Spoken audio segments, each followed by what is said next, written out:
Do not ask me to answer yes or no. You are not an investigator. Mr. Chair, noong October 28, sinabi ni dating Pangulong Duterte under oath sa harap ng Senado, and I quote, I and I alone take full legal responsibility sa lahat na nagawa ng mga pulis. Pursuant to my order, ako ang managot. At ako ang makulong, wag yung pulis na sumunod sa order ko. Ang tanong natin, Mr. Chair, the families of innocent extrajudicial killing victims are present. Yun po yung pinagsalita nyo kanina. So can the former president look them in the eyes and say once more that he takes full legal responsibility for the deaths of their loved ones, Mr. Chair?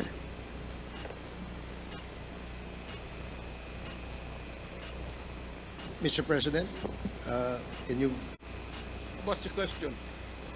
what is the question? Can you repeat the question? Mr. Chair, sinabi niya po na full responsibility. So, Mr. Chair, totoo ba yan?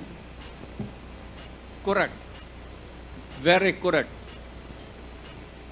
Since I was a president, and there was this, until now, serious problem about drugs, I had to issue or make a policy statement about drugs. At all that happened, yung nangyari pursuant to my order to stop the drug problem in this country, akin yun.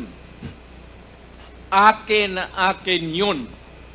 Ako ang nagbigay ng order kasi ginawa nila illegal or legal, akin yun. Thank you, Mr. Chair. I take full responsibility for it. Thank you, Mr. Chair. Yun po yung tanong ko. Yung families of innocent extrajudicial killings, kayo din. File the case in court. Mr. Walang Chair. problema. Nandiyan ang korte. Yes, Mr. Chair. Second question ko. Responsable kayo kasi polisiya nyo yon. Kumbaga, tatak Duterte. Dahil polisiya nyo rin yan, tama ba? Sa Davao. Nung nasa Davao pa kayo. Tama ba na tawagin po itong Davao model or Davao style? Mr. Chair? I cannot control the semantics. Mr. Chair, yes or of no? the approach. Davao style. Do not ask me to answer yes or no. You are not an investigator. Mr. Chair, tayo po ay nasa investigasyon kasalukuyan, Yes, Mr. but you Chair. are not an investigator. Why are you asking me to answer Mr. yes Chair, or tinatanong no? ko lang na... Chair, point of Session order. suspended.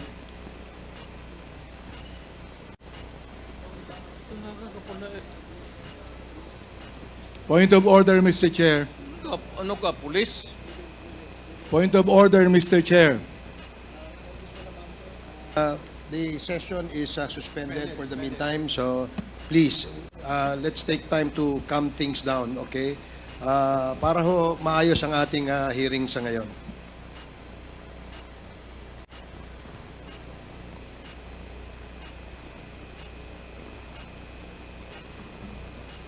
Hearing is resumed. Please proceed, Congresswoman Rosas. Yes, Mr. Chair. Napakasimple lang po ng tanong ko. Tinatanong ko lang po kung yes or no, Davao style ba yung inyong modelo. Mr. Chair, ayaw niya sagutin. So, Mr. Chair, hindi ko maintindihan yon. I'm What sorry, is your personality, Your Honor?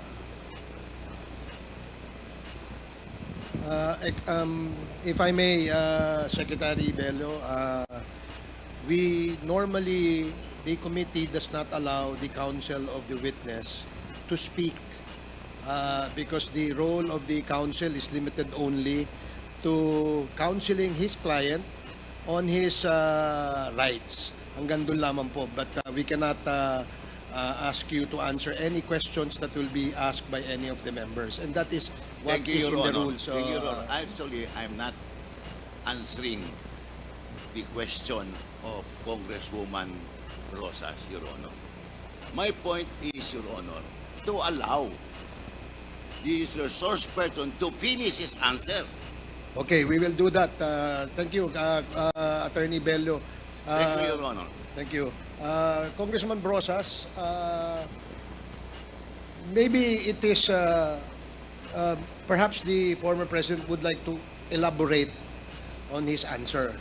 We may ask questions that is answerable by yes or no, and as much as possible, we would ask the resource person to say, only answer yes or no. But if he wishes to elaborate, and as long as it is germane and related to the answer to your question, we will allow that. But Yes. we will make it very, very short.